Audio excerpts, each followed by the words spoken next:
I'm marrying the president's daughter's lover. You're no longer needed. On the phone, Charles spoke with a triumphant tone. I could almost see his malicious grin. I've finally started to catch a break.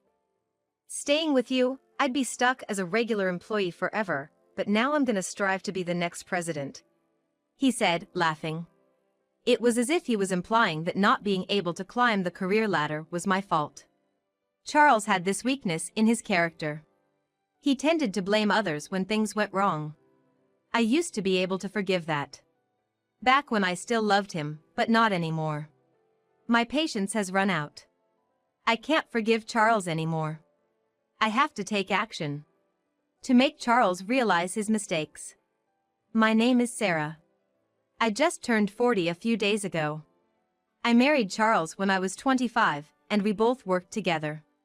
I quit my job when our first son was born, but after giving birth to our second son, I started working part-time at a nearby supermarket. Living on Charles's income alone was a bit tight. Our sons are both enthusiastic about their studies and sports, and I'm excited about their future. But Charles was indifferent even to them. To be precise, he had little interest in his family.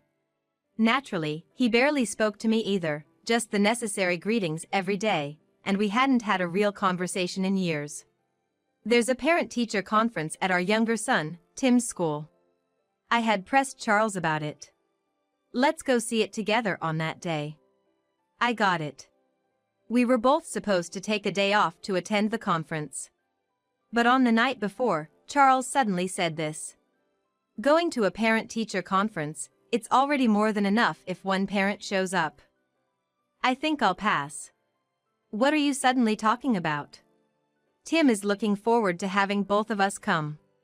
Why would he say something like this out of the blue? Despite my reproachful gaze, Charles calmly said, I'm busy. Don't lump me together with the part-time old ladies. Who are you calling an old lady? Who? I snapped back at him half-jokingly, but I was hurt inside. I'm almost 40, and for the past 15 years since we got married, we've mostly been working together.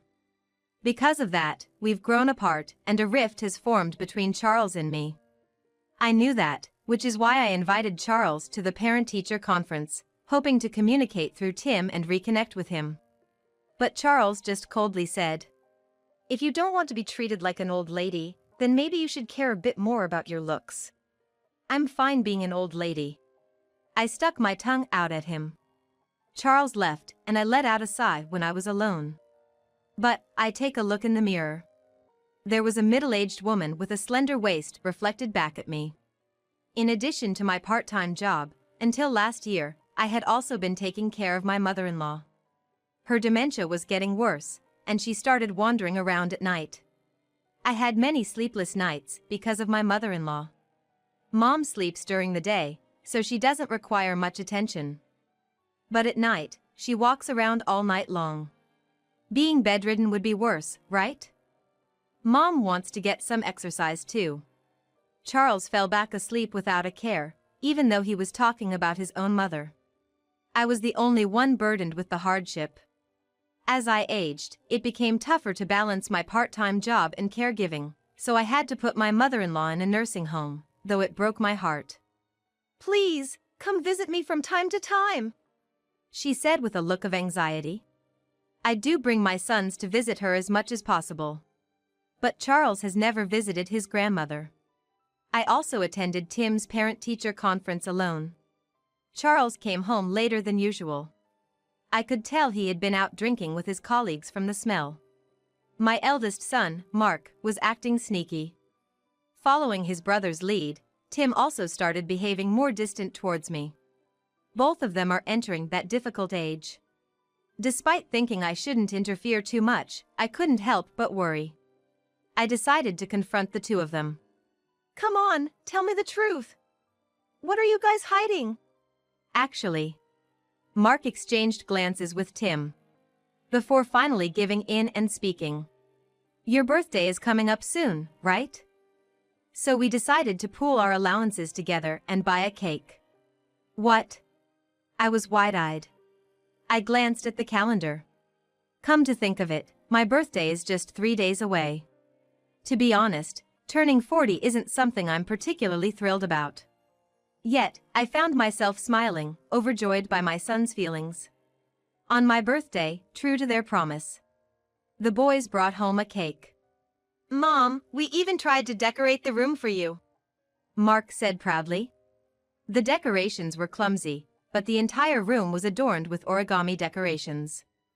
I was filled with happiness. Until Charles comes back. "What the hell is this?" As soon as he entered the room, Charles flew into a rage. "I'm exhausted, you know. Can't I get some rest at home? What is all this? These ridiculous decorations." But today is Mom's birthday and a birthday at her age? Must be nice. With that, Charles tore off the decorations that were on the nearby wall and threw them in the trash. "Ugh. Clean this up right now. And bring me a beer. Hey! What do you think you're doing to these kids' feelings?" I raised my voice. This was just too much. My heart ached as I watched my sons start to clean up, disheartened. "What? Sure, I'm 40 and a grown woman, right? I'm not exactly at the age to be getting excited about birthdays. But I was happy to see my sons care. What if they were celebrating your birthday? I'd be disgusted just thinking about it." Charles twisted his face disdainfully for all to see. And after complaining about the slowness of the cleanup, he continued. "I don't want you guys taking up my time. Just leave me alone." "That's a terrible thing to say," I muttered, looking down. My sons were on the verge of tears as they cleaned up the decorations. That's when Charles noticed the cake on the table. "I'll consider this a bonus for my hard work today." Mark and Tim were wide-eyed. In front of all of us, stunned, Charles grabbed the cake with his hands and shoved it into his mouth. Tim started crying. Mark was rubbing his back. His eyes were also filled with tears. "What are you doing? You should go on a diet, you know. You shouldn't be eating this kind of stuff," Charles said, smirking. And just like that, Charles had ruined my birthday and the boys' efforts. For all his talk about work, Charles's income was far from high. In fact, there were no signs of promotion in sight, and he was rumored among his colleagues to be incompetent at work.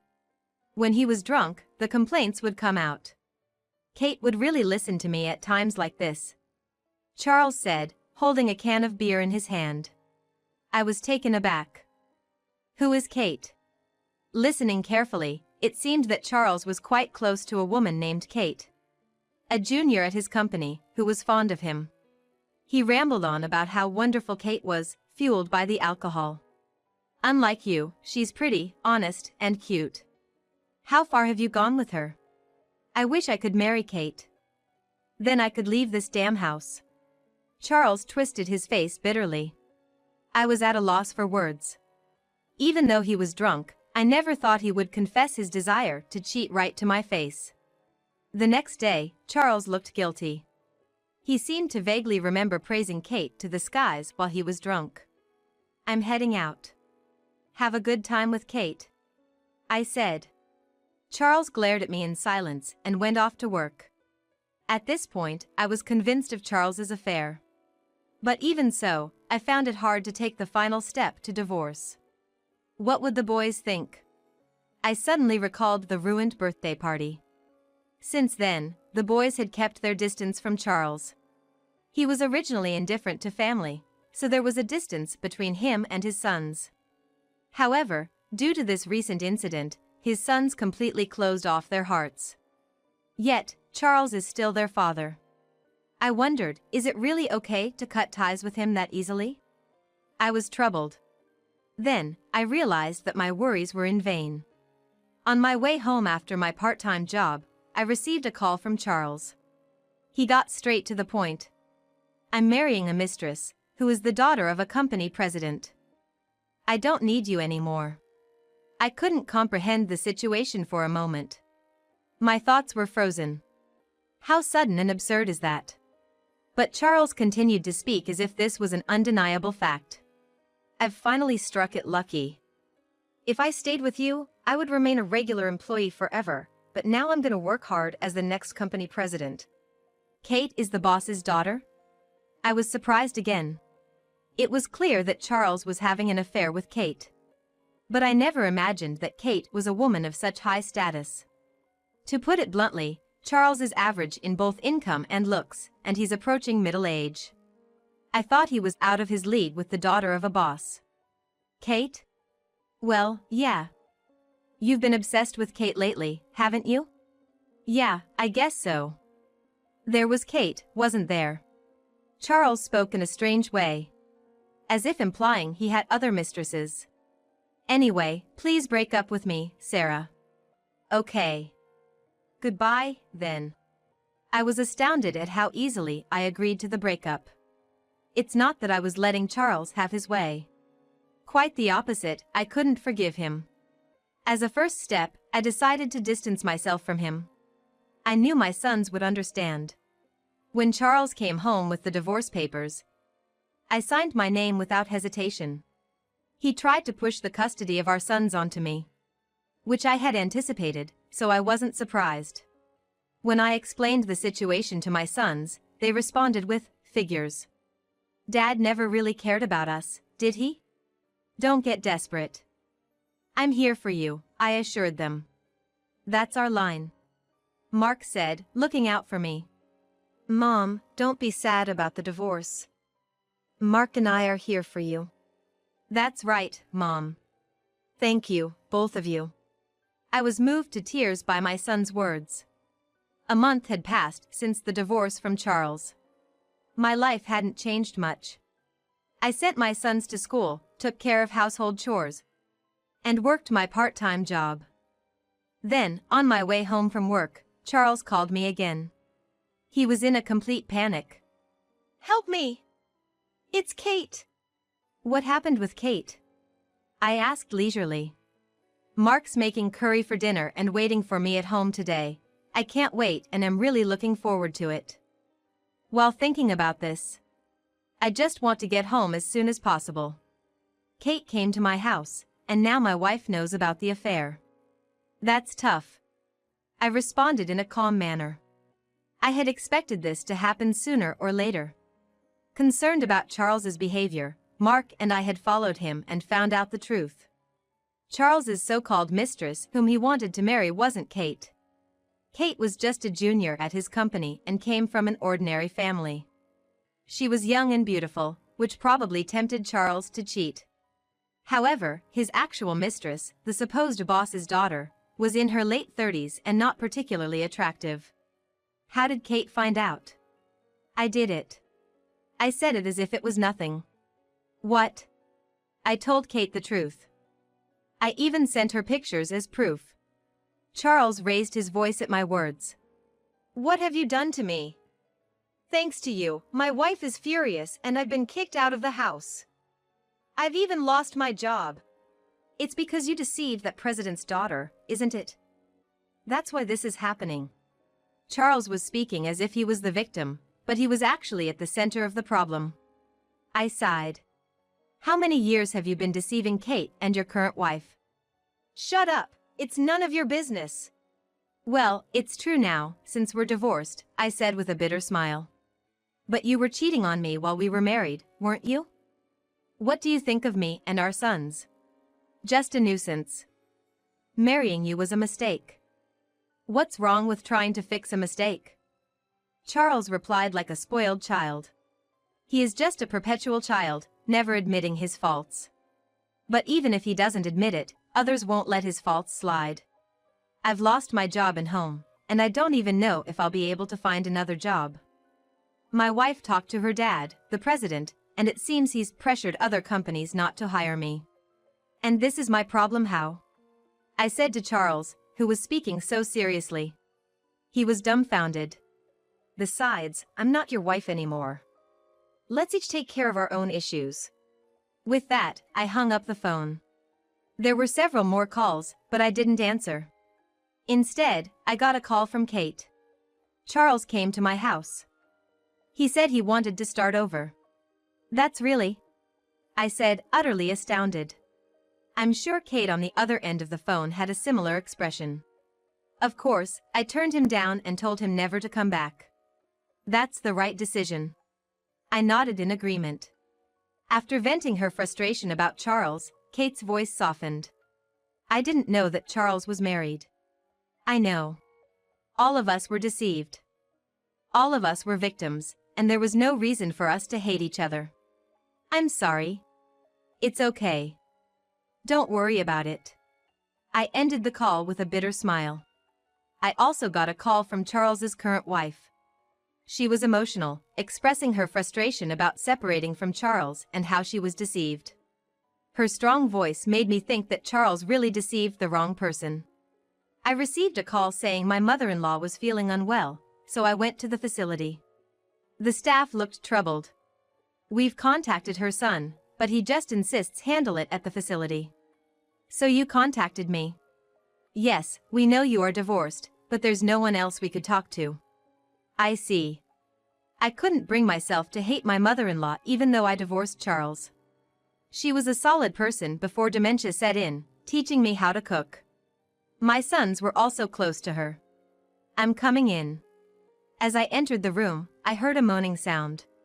My mother-in-law was trying to sit up in the bed at the back of the room. Don't push yourself. Weren't you divorced from my son? She asked with an anxious voice. I nodded and approached her bed. Yes, but you are still my son's grandmother. And the facility contacted me, saying you weren't feeling well. It's just a cold. And I'm already feeling better. She said, then coughed softly. The cold hadn't gone away. The staff told me Charles was even reluctant to pay for the facility, preventing them from taking my mother-in-law to the hospital. I'll pay, so let's get you to the hospital. But please get better quickly and play with my sons again, I said with a smile. My mother-in-law seemed taken aback. Okay. After confirming her nod, I left the room and arranged things with the staff. A few days later, I visited my mother-in-law again. And surprisingly, Charles was there too. However, the content of their conversation was terrible. Mom, I just need a little. Can you lend me some money? Why do you only show up when you're in trouble?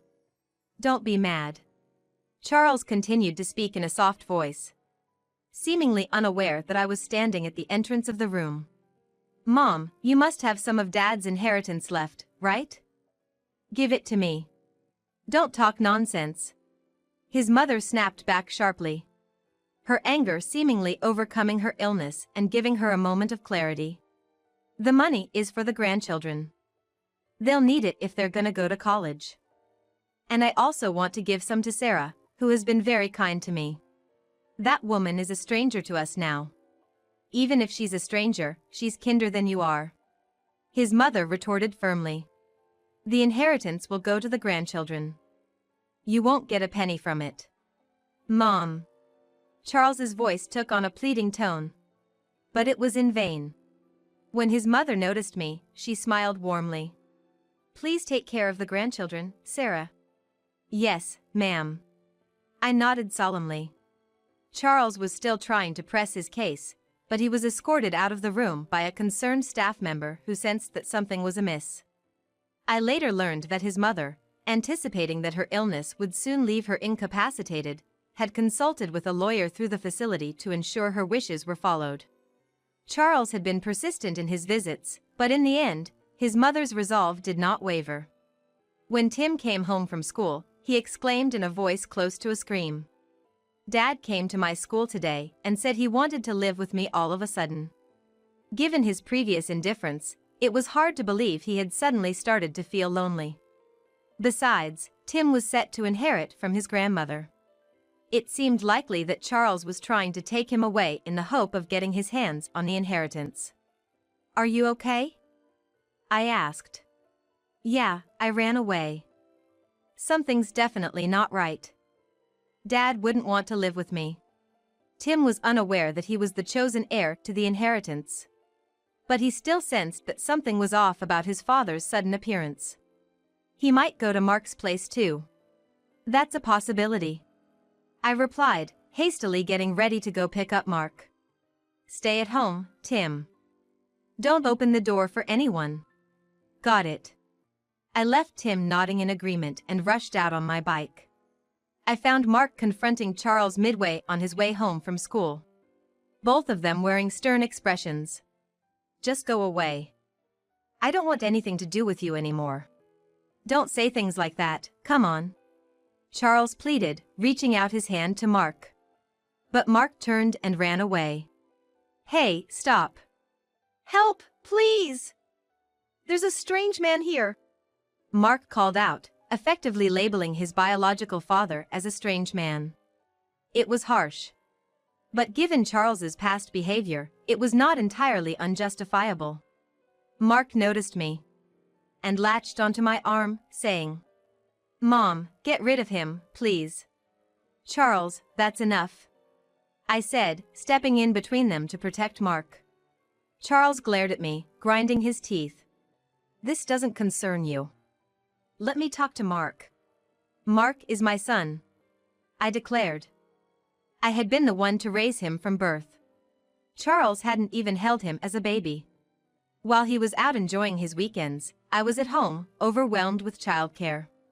And now he wanted to talk? Most likely, he wanted to convince Mark to renounce his inheritance, so the money would come to him instead. "Mark, go call for help," I instructed. "Okay." Mark nodded and ran off. And as Charles tried to follow, I warned him. "If you continue to bother my family, I'll have to call the cops." "What did you say?" Charles was red in the face, looking like a demon. "You've ruined my future," he said. "Well, you had it coming," was the response. The current state of Charles was the result of him lying to 3 women, including myself. However, Charles couldn't understand that. Incapable of admitting his own faults, Charles remained immature, with no progress or growth in his life. "Over here," shouted Mark, returning with a few men. Suddenly, Charles turned timid. He tried to run away but was surrounded by the men. Charles was then taken to the police station. He was labeled as a stalker and was prohibited from approaching or interfering with us. Nevertheless, just to be safe, arrangements were made for the school teacher to drive my sons home. I apologize for my ex-husband causing trouble. "No, the hard part is on Mark and the boys," said the teacher. "Charles still calls, even now. But none of us in the family pay him any mind. With support from those around us, we've successfully pushed Charles out of our daily lives." Choosing a holiday, my sons and I visited my mother-in-law. She was dozing off, but when Tim ran up to her, she showed a smile. "Thank you for coming." "Tim, Mark. It's been a while, Grandma." Mark started a cheerful conversation with my mother-in-law. According to the caregiver, her condition is slowly worsening. Eventually, she might forget about all of us. I hope to create as many memories as possible with my sons before that happens. After spending a good amount of time with her, it was time to leave. Walking down the hallway of the facility, my sons seemed restless. "Mom, can I talk to you for a sec?" "What is it?" Tim hesitantly took my hand. And Mark took the other. "Hey, no fair, Tim." "I want to as well," Mark chimed in. "What's going on with you two?" I was feeling ticklish inside. Come to think of it, when the boys were little, we often walked together holding hands like this. "It's fine once in a while," I said. "Yeah, it is." They agreed, and we all started laughing and walked on. Looking back, it's been a long journey of housework, raising children, and eventually caregiving, while also working part-time jobs for 15 years. The end result was bitter. Charles had betrayed me and left. But still, I can smile. Because of my sons, I am not alone. We've cultivated a bond that allows us to laugh together like this. I will never let go of this bond. I thought, smiling to myself.